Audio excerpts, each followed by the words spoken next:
Menko Perekonomian Erlangga Hartarto mengakui ada lonjakan harga minyak sebagai dampak serangan Iran ke Israel. Erlangga menyinggung soal peranan Laut Merah dan Selat Hormuz yang menjadi jalur penting kapal pengangkut minyak.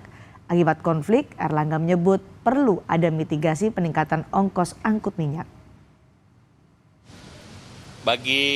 Dari sisi perekonomian, tentu kita melihat terjadi lonjakan harga minyak akibat serangan Israel ke kedutaan Iran di Damaskus dan juga terhadap retaliasi yang dilakukan oleh Iran.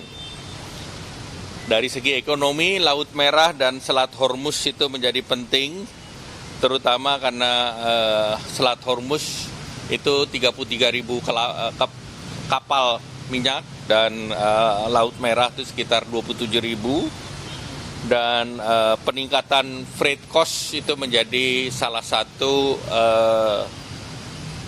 hal yang harus dimitigasi.